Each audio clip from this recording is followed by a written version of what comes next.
Kai Niklas from German television ZDF. Maybe you have seen the reports in Libya too that pro-Gaddafi troops, though Gaddafi is dead, have conquered Bani Walid. Does NATO follow these information, and is there any reaction from NATO? Will NATO be ready when there is a request for help again? I want to stress that we terminated our operation in Libya on the 31st of October last year, and we have no intention to return. We operated on the basis of a United Nations mandate, and the provisions on which we conducted our operation are no longer in force. So the brief answer is that we are not present in Libya, and we have no intention to return. James? Yes, Brooks, Signal James Defense. Two quick questions, both on missile defense. In Chicago, the alliance intends to declare inter-REM capability. My question to you is, NATO will have basically one ship, a few Patriots, and extremely limited C-2 capability. So is this a fully credible, accent on the word fully, credible decision to declare inter-REM capability based on such a thin asset base? And second, how realistic is it to expect that NATO and Russia will have something to declare of substance on the same subject? Thank you. First, yes, it is a reality. If we are in a position to declare an interim capability, which I hope and expect, then it is a reality that we have started a NATO-based missile defense system. But right from the outset, we have made clear that it will be a phased, adaptive approach. This NATO-based missile defense system will be developed over a period of 8 to 10 years. So it's no surprise that more will follow. But if we are in a position to declare an interim capability in Chicago, it will be a significant step. On Russia, I still hope we will be able to reach an agreement with Russia on missile defense cooperation. However, I also have to make it clear that we have not made much progress so far. We have had a lot of talks. These talks will continue. Maybe we will not have a clarified situation until a few weeks before the summit. We still keep it as an option to have a NATO-Russia summit in Chicago, but if there's no deal, probably there will be no summit. So we'll see. I can't give any guarantee, but I do believe that Russian leaders will realize that it's also in their interest to cooperate with NATO on missile defense. Sebastian Moffat from Reuters. I think Pakistan rejected the findings of the US military over the deaths a few weeks ago. Could you say how this will affect NATO's operations in the region? The bottom line is that it won't have an impact on our operations. Well, there may be nuances in conclusions and views and approaches, but again, the bottom line is that the report released by the Pakistani authorities, in my opinion, doesn't change the conclusions presented in the American ISAF report. Of course, we hope to see a normalization of cooperation with Pakistan, including on transit routes. But here and now, I can declare that the events haven't had a significant impact on our operations in Afghanistan. FT Deutschland. Klaus Hecking, FT Deutschland.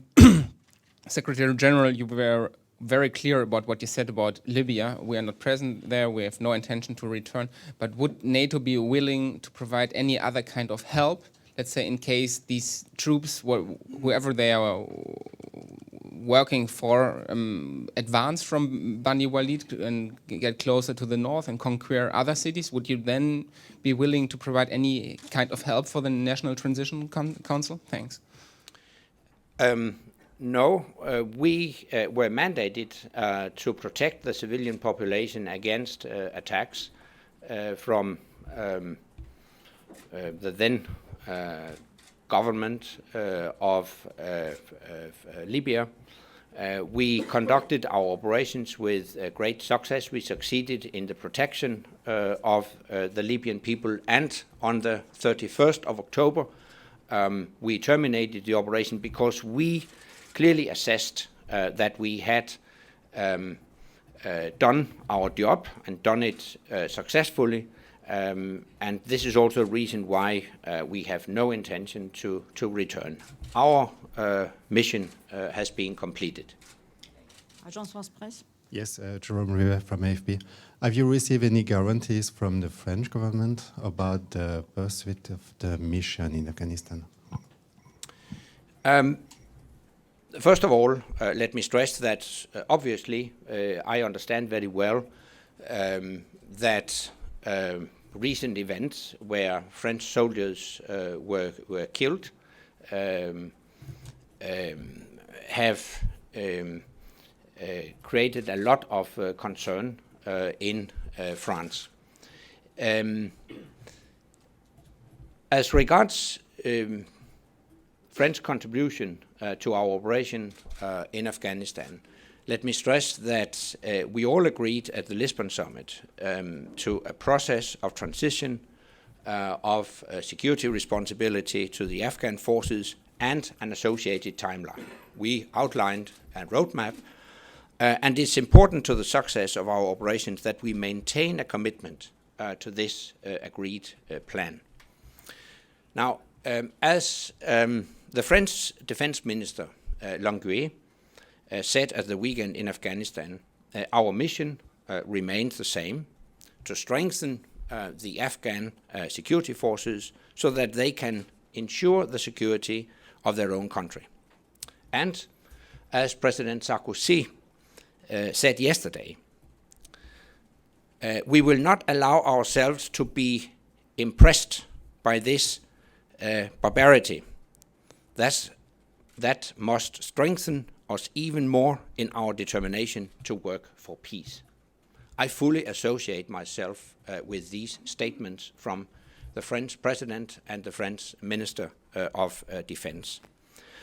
Having said that, ultimately, of course, this is a decision for French authorities to make following consultation with commanders and ISAF partners. Japanese press. Yes, my name is Takashi. I'm with NHK Japan Broadcasting. In regards to the situation of the Strait of Hormuz off the coast of Iran, how do you look at the situation there, and how does it affect NATO's posture?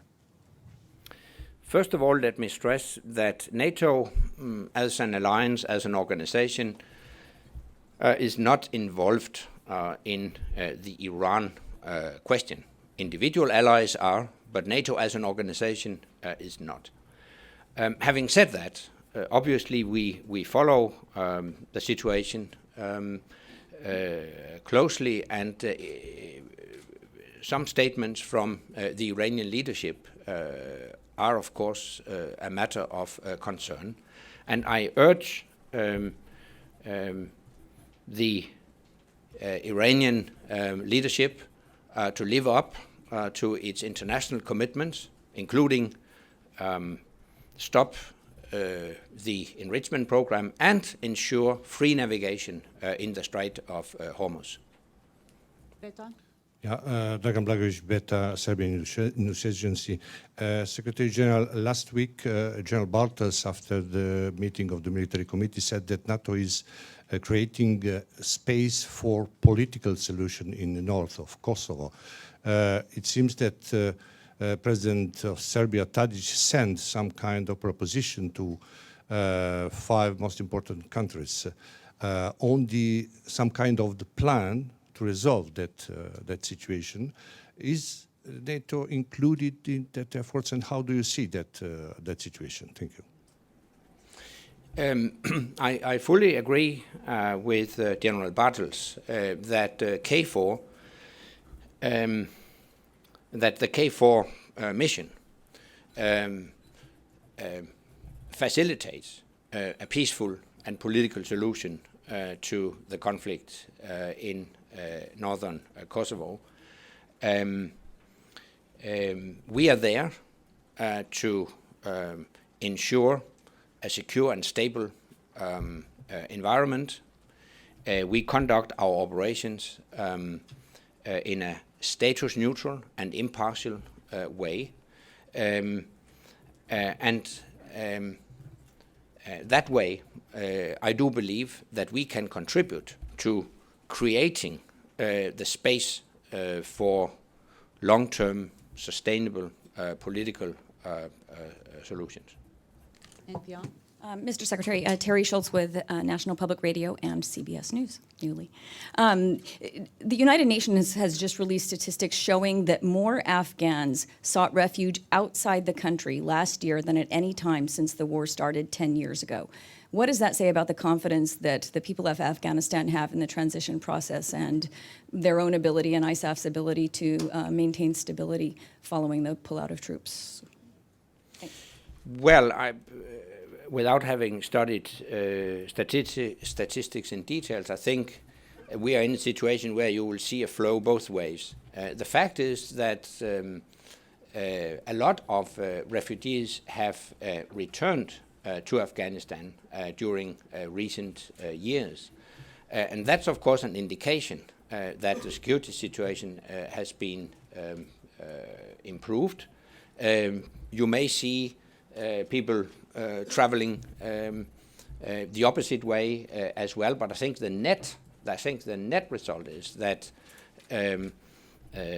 quite a number of refugees have returned to Afghanistan. And the fact is that the number of enemy-initiated attacks has decreased in 2011. In average, 9%, and in some provinces, even more. In the Helmand province, as an example, the number of enemy-initiated attacks has decreased by 30%, and in some districts, even by 80%. And these figures indicate an improvement of the security situation. Defense News. Julian Howell, Defense News. Secretary General, on smart defense, what do you expect or what do you hope to have agreed by the time of the Chicago summit? And what sort of areas are NATO countries showing interest in engaging in smart defense on? I hope we will be in a position to adopt a political declaration on smart defense as a framework, as a political framework for, I would call it a new way of doing business in the coming years. It's a concept focused on more multinational cooperation. We simply can't continue to do business as usual. And I would like to stress this is not just about a period of economic austerity. It's a long-term challenge because we have seen rapidly increasing prices of high-tech military equipment. So in the future, we will see that individual allies can't afford to acquire expensive military equipment. But by pooling and sharing resources, they will be able to acquire such equipment. So it's a new concept of doing defense business, so to speak. So I hope a political declaration can create the political framework. In that political declaration, I also hope to see a political commitment to a number of concrete projects. It's a bit premature today to announce such specific projects, but as an indication, I can tell you that I see missile defense as an excellent example of a smart defense, because missile defense is an example of a multinational project where a number of allies provide inputs, notably, of course, the United States, but also a number of European allies will provide inputs. A number of them have already announced that they will host missile defense facilities. So missile defense is actually a prime example of smart defense.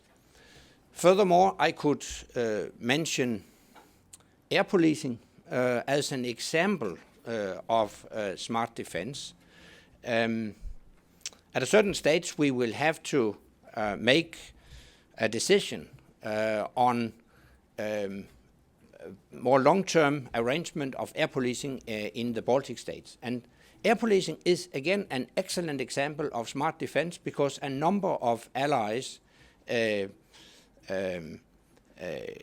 do air policing on behalf of the Baltic states, and in exchange, the Baltic states can focus their defense investments on, for example, deployable armed forces that can participate in international operations, instead of investing heavily in an air force to do air policing.